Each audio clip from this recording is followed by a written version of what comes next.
अस्सलामुअलैकुम। बोल न्यूज़ के साथ मैं हूं अन्वेशा सलीम। मैं हूं आपके साथ रमशा साजद। हेडलाइंस आप जान चुके हैं। बुलेटिन का आगाज करेंगे आप खबर से। ईरान के हमलों से इसराइल के ऑयल रिफाइनरीज में तबाही मच गई है। हीफा में पाइपलाइंस और तरसीली लाइनों को शदीद नुकसान पहुंचा। इसराइल की ऑयल रिफाइनरीज ने जारी बयान में कहा कि वो नुकसान के असरात अपने ऑपरेशन पर, इसके असरात और माली नताइज पर पड़ने वाले मुमकिना असरात का जायजा ले रही है। रिफाइनिंग के बहुत से ऑपरेशन को बंद कर दिया गया। ईरान के हमलों से इसराइल की ऑयल रिफाइनरीज में तबाही मच गई। हीफा में पाइपलाइंस और तरसीली लाइनों को शदीद नुकसान पहुंचा है। नाज़रीन, ईरान ने जो कहा कर दिखाया। तल अबीब के साथ हीफा शहर को भी कामयाबी से निशाना बना दिया। ईरानी दावे के मुताबिक इसराइल पर हमलों में अमाद, गजर और खैबर शिकन नामी क्लस्टर और हाइपरसोनिक मिसाइल इस्तेमाल किए गए। ईरान के हमलों में 13 इसराइली हलाक, 200 से ज़ायद जख्मी हो गए। इसराइली आयरन डोम दिफाई निज़ाम ईरानी अर्श ड्रोन्स को मुकम्मल तौर पर रोकने में नाकाम रहा। पहली बार ईरानी जंगी तैयारे शुमाली इसराइल की फ़िज़ाई हदूद में दाखिल हुए। ईरान ने जौहरी मुआहदे NPT से अलहदा होने की धमकी दे दी। अक़वाम मुत्तहिदा में ईरान के मुस्तकिल मंदूब ने सलामती कौंसिल में खत जमा करा दिया।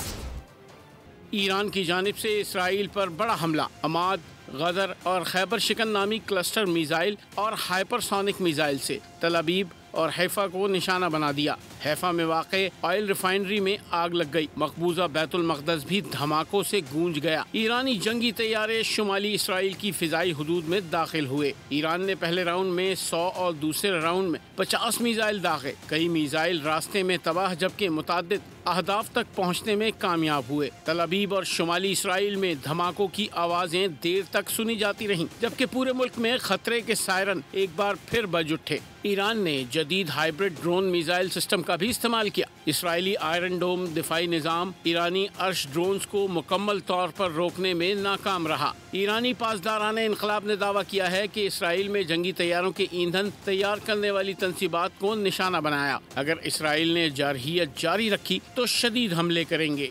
इसराइली सदर आइज़ैक हर्ज़ोग शदीद मायूसी का शिकार हैं। बयान में कहा कि ईरान के मिसाइल हमलों के बाद मुल्क ने एक इंतहाई अफसोसनाक सुबह का मुँह देखा। कई इसराइली मर चुके, सैकड़ों जख्मी हैं। कहा कि जख्मियों की सेहतियाबी और लापता इसराइलियों की खैरियत के लिए दुआ कर रहा हूँ।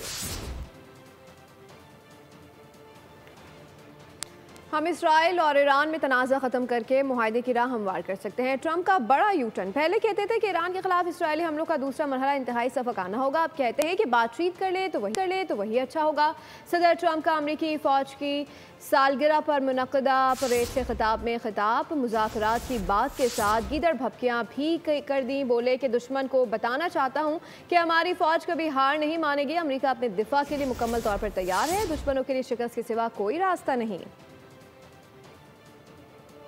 इसराइल ने जौहरी तंसीबात पर हमला करके रेड लाइन क्रॉस की। इसराइल नहीं चाहता कि अमेरिका और ईरान में मुआहदा हो।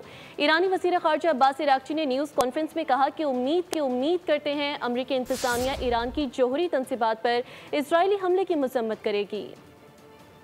यमन के हौसियों ने कहा है कि ईरान के इश्तराक से इसराइल पर कामयाब मिसाइल हमले किए हैं। बयान में कहा गया है कि 24 घंटों के दौरान यमन से इसराइल को भरपूर तौर पर निशाना बनाया गया है।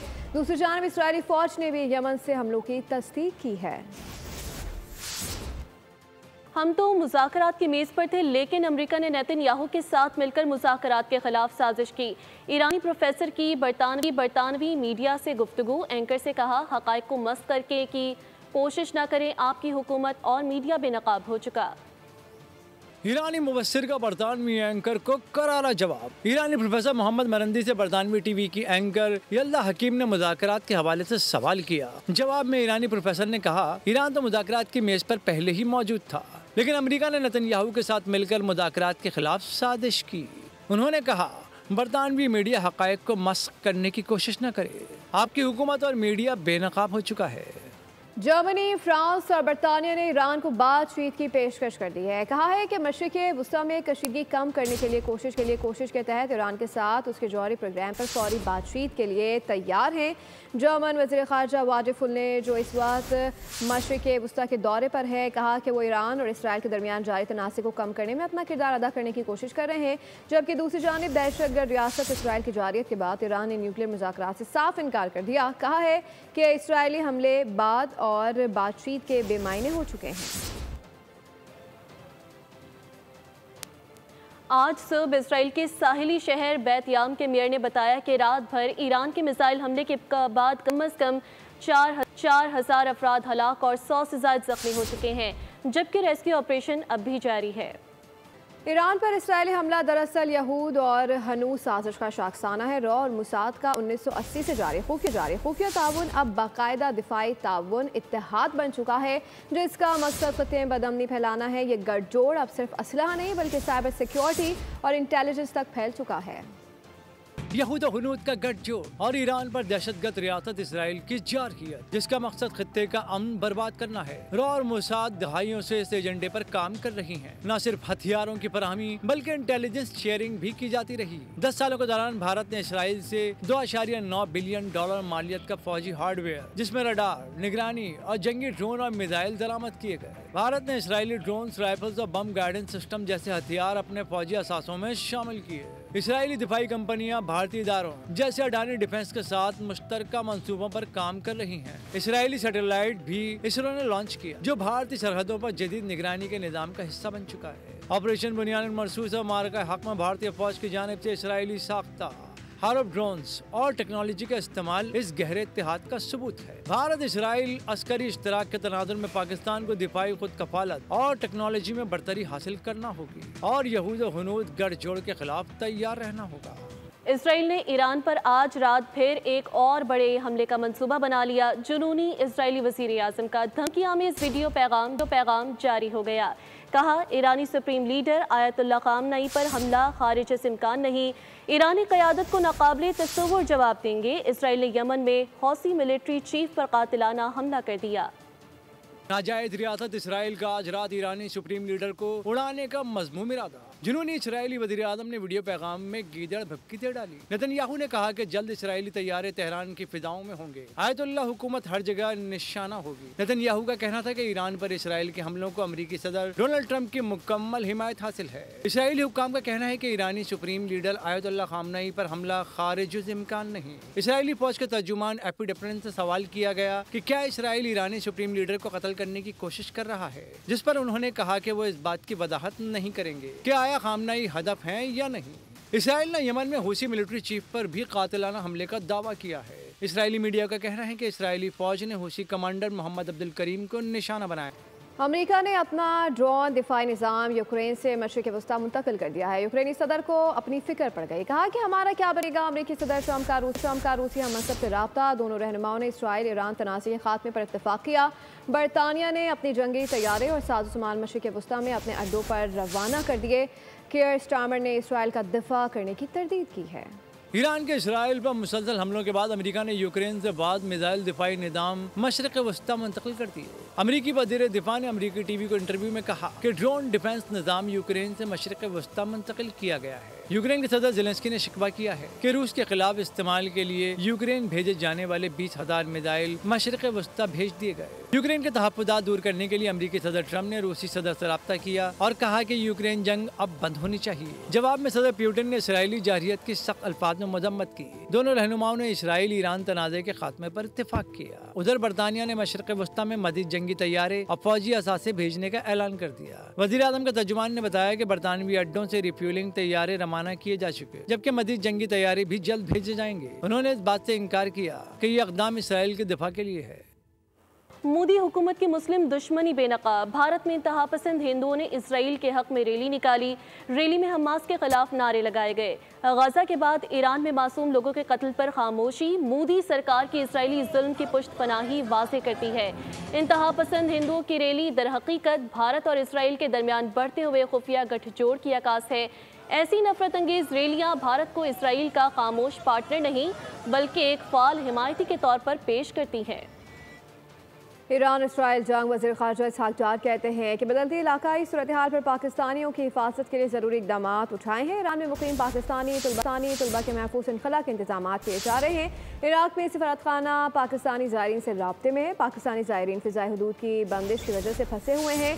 दफ्तर ख़ारजा में क्राइसिस मैनेजमेंट यूनिट फ़ाल है। खबरों के सिलसिले को आगे बढ़ाएं। आप बताएं, कराची के साहिल हौसले पर नहाते हुए 3 नौजवान डूब गए। रेस्क्यू काम के मुताबिक ईदी बहरी खदमात की टीम ने एक नौजवान की लाश निकाल ली है। मुतवफ़्फ़ी की शनाख्त 25 साला अली हसन के नाम से हुई। दूसरे नौजवान को बेहोशी की हालत में निकाला गया, जबकि तीसरे नौजवान की तलाश के लिए रेस्क्यू ऑपरेशन जारी है। इंतज़ामिया के मुताबिक कमिश्नर कराची की जानिब से साहिली इलाकों में दफ़ा 144 नाफिज है। और आगे बढ़ते हुए मौसम की बात करें, मुल्क में प्री मानसून का मौसम शुरू होने वाला है। पंजाब के कई शहर में बारिश से मौसम खुशगवार हो गया। मुल्तान में शदीद आंधी ने निज़ाम ज़िंदगी दरहम बरहम कर दिया। साहिवाल, पीर महल और कमालिया में भी बारिश से सड़कें ज़ेर आब आ गई। कराची और मुल्क के दीगर शहरों में भी कल से हल्की बारिश का इम्कान है। मुल्क का मौसम बदलने लगा। प्री मानसून बारिशों ने गर्मी का जोर कम कर दिया। कराची के मदापात में भी कल हल्की बारिश का इम्कान है। मुल्तान में मौसम ने पलटा खाया। शहर और गिरदोनवाह में 50 किलोमीटर फी घंटा की रफ्तार से आंधी चली। मिट्टी और गर्दो गुबार के तूफान ने हर चीज को धुंधला। आंधी से मोटरसाइकिल सवारों को शदीद मुश्किलात का सामना। आंधी की रफ्तार 50 किलोमीटर फी घंटा रिकॉर्ड की गई। पीर महल शहर और गिरदोनवाह में गरज चमक के साथ बारिश हुई। तेज हवाएं चलने से मौसम खुशगवार हो गया। साहिवाल और आसपास के इलाकों में तेज ठंडी हवाओं के साथ बारिश ने मौसम सुहाना बना दिया। करीबी शहरों हड़प्पा, चीचावतनी, कमीर, नूरशाह, कादराबाद समेत दीगर इलाकों में भी बारिश हुई। बारिश के बायस मुतादिद फीडर ट्रिप कट जाने से अक्सर इलाकों में बिजली की फराहमी मुअत्तल हो गई। कमालिया शहर और गिरदोनवाह में भी अब्रे रहमत बरसा। गर्मी से मुरझाए हुए चेहरे खिल उठे। मियां चुनू में बारिश के साथ ठंडी हवाएं चलने से मौसम सुहाना हो गया। विहाड़ी में भी गर्मी के सताए लोगों की दुआएं रंग ले आई। अब्रे रहमत बरतने से मौसम खुशगवार हो गया। महकमा मौसमियात ने कराची में बारिश की पेशगोई कर दी, लेकिन बल्दिया उस्मा कराची की जानिब से शहर के छोटे बड़े नालों की सफाई ताहाल नहीं हुई। इसी हवाले से मज़ीद तफसीलात जानेंगे मोहम्मद काशान से। जी काशान, आगाह कीजिएगा। देखें, कल स्मियात की जानिब से शहर में बारिशों की पेशगोई कर दी गई है, लेकिन बल्दिया उस्मा कराची की जानिब से शहर के छोटे बड़े नालों की सफाई का काम जो है वो नहीं हुआ। इस टाइम में मैं लाइट हाउस नाले से आपको रिपोर्ट कर रहा हूँ। साथ ही में जो है बल्दिया उस्मा कराची का मरकजी दफ्तर भी वाक़ई है। कैमरामैन यूसुफ आपको ये मनाज़िर दिखाएंगे कि बड़ी तादाद में इस नाले के अंदर कचरा मौजूद है और हर साल जब भी बारिश आती है तो ये नाला भर जाता है। ओवरफ्लो होने के बायस पूरे एमएचना रोड पर इसका पानी आ जाता है, जबकि ये शहर का मरकजी नाला भी कह सकते हैं जो कि लियारी से आ रहा है और एमएचना रोड पर ये नाला आ रहा है। साथ ही साथ सिटी कोर्ट भी वाक़ई हो, साथ ही इसकी पार्किंग भी वाक़ई और रकब में लाइट हाउस की मरकजी मार्केट भी वाक़ई है, जो कि ये नाला भरने से वो मुतासिर हो जाती हैं। अब ऐसे ही देख रहे हैं कि शहर के मुतासिर हमने नालों का विजिट करा। यहाँ पर नालों में ताहाल कचरा मौजूद है, जिसकी वजह अगर शहर में कल बारिश आती है और बारिश के पेश नज़र ये तमाम नाले जो हैं वो भर जाएंगे, जिससे शहरियों को सफ़र करने में मुश्किलात का सामना करना पड़ेगा, क्योंकि मरकजी इशारा पर यह नाला वाक़ई है। उसके अंदर हम देखेंगे बड़ी तादाद में कचरा मौजूद है। दूसरी जानिब बल्दिया उस्मा कराची की जानिब से दावा किया जा रहा है कि शहर के छोटे बड़े जो नाले हैं, मुतअद्दिद इलाके, अगर शहर की हम बात करें जिसमें कच्ची आबादी है, गोड आबाद इलाके, उनके नालों की सफाई का काम जो है वो आज से शुरू कर दिया गया है। जी, बहुत शुक्रिया मोहम्मद काशान, अपडेट कर रहे थे। शदीद गर्म मौसम में बिजली की तवील लोड शेडिंग के इलेक्ट्रिक ने कराची वालों को अज़ाब में मुब्तला कर रखा है। शहर में 16 घंटे तक बिजली बंद है। बंदिश का सिलसिला जारी है। शहरियों का कहना है कि इलेक्ट्रिक से जान छुड़ाई जाए। शदीद गर्मी में बिजली की शदीद लोड शेडिंग, कराची के शहरी बेजार हो गए। मामूलात जिंदगी बुरी तरह मुतासिर। घंटों बिजली गायब रहना मामूल बन चुका। के इलेक्ट्रिक ने कराची वालों पर जुल्म की इंतहा कर दी। मुतादिद इलाकों में 15 से 16 घंटे की एलानिया और गैर एलानिया लोड शेडिंग जारी है। जमशेद क्वार्टर्स के मकीन भी अजियत में मुब्तला हैं। कहते हैं 24 घंटे में सिर्फ 4 घंटे बिजली मिलती है। यहाँ पे लाइट आती कम है और जाती ज़्यादा है। आधा घंटा पौना घंटा लाइट आएगी और 2.5 घंटे के लिए 3 घंटे के लिए गायब। जब लाइट आती है तो पानी नहीं आता, क्योंकि जो शुरू के लाइन जहाँ से आ रही होती है वहाँ के लोग सारी मोटरें एक साथ चल जाती हैं, पानी आ जाता है, आगे तक पानी पहुँच नहीं पाता। पढ़ाई भी मुतासर हो रही है, पढ़ाई भी करने में बहुत मुश्किल हो रही है। लियारी, कोरंगी, लांडी, न्यू कराची, सुरजानी टाउन, नाजनाबाद, मलीर और ओल्ड सिटी एरिया समेत शहर के कई इलाकों में के इलेक्ट्रिक की बदतरीन लोड शेडिंग का सिलसिला जारी है। मुतादिद इलाकों में मेंटेनेंस के नाम पर बिजली पूरे दिन के लिए गायब कर दी जाती है। मेयर कराची मुर्तज़ा वहाब ने कहा कि आज से कराची में पॉलीथीन बैग्स के इस्तेमाल पर पाबंदी आयद होगी। मीडिया से गुफ्तगू में उनका कहना था कि प्लास्टिक की थैलियाँ बड़े शहरी मसाइल का सबब बनती हैं। इनकी वजह से नाले और गटर की लाइनें चौक हो जाती हैं। उनका कहना था कि कराची के तारीखी विरसे की बहाली के लिए खुसूसी इक़दाम कर रहे हैं। के तवस्सुत से हाथ जोड़ के कराची वालों से गुजारिश करता हूँ, क्योंकि बारिश की भी आमद है। नालों की सफाई हर साल हम करते हैं, करोड़ों रुपए खर्च करते हैं। जब नालों की सफाई करते हैं उन नालों से सिर्फ थैलियाँ निकलती हैं। अगर सेवरेज की लाइन चौक होती है तो कराची को तो नुकसान होता है, लेकिन इनफरादी तौर पर आप तमाम लोगों को होता है। ये अहद करें कि हम थैलियों का इस्तेमाल नहीं करेंगे। अपने साथ कपड़े का बैग ले जाएं, कागज़ का बैग ले जाएं, टोकरी ले जाएं। अगर ये बैन दुनिया के और शहरों में लग सकता है, पाकिस्तान में इस्लामाबाद में लग सकता है, तो हमारे कराची में भी लग सकता है। तो इस उम्मीद के साथ कि हम सब इस नेक काम में एक दूसरे का साथ देंगे और इसको इन्फोर्स करने में कामयाब हो पाएंगे। बहुत शुक्रिया। 1000 से ज़ायद हज्जाज कराम वतन वापस रवाना हो गए। आज 20 परवाज़ों के जरिए मजीद 5000 के करीब हज्जाज कराम वतन वापस पहुँचेंगे। तर्जुमान मजहबी उमूर के मुताबिक वापसी को मजीद हमवार बनाने के लिए हज्जाज कराम दिए गए नज़्मो ज़वाबित का ख्याल रखेंगे। रश के बायस सऊदी अरब में अपनी परवाज़ से 6 से 8 घंटे पहले एयरपोर्ट पहुँचे। फितना अल ख्वारिज की दहशत गर्दी से मुतासर खैबर पख्तूनख्वा के अवाम ने इंतहा पसंदी को मुस्तरद कर दिया है। जिया खान के रिहायशी ने दहशत गर्द बेटे से लाताल्लुकी का ऐलान कर दिया। खारजी सिद्दीक के नाम का वीडियो पैगाम वायरल हो गया। कहा कि मेरा बेटा दहशत गर्दी से मिला हुआ है, मैं उसको देखना भी नहीं चाहता।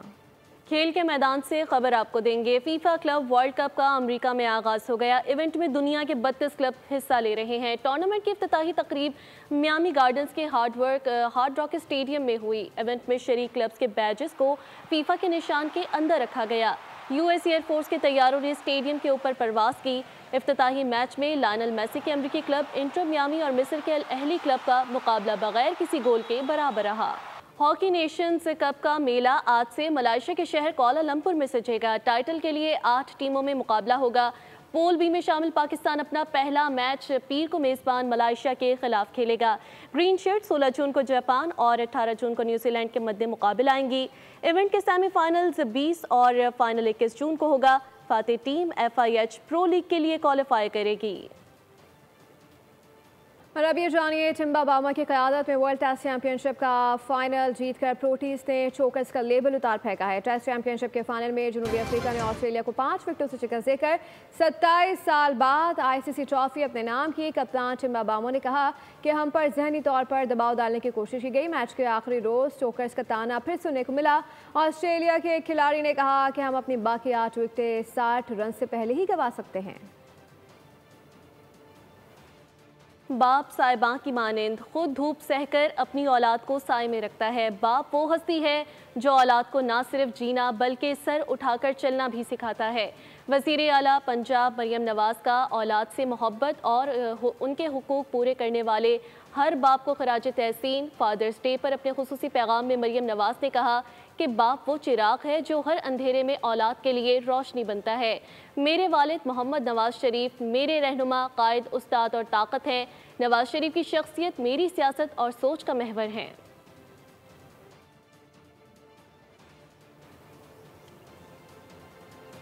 न्यूज़ स्टूडियो से फिल वक्त इतना ही। मज़ीद बाखबर रहने के लिए विजिट कर सकते हैं हमारी वेबसाइट bonews.com। देखते रहिए बोन।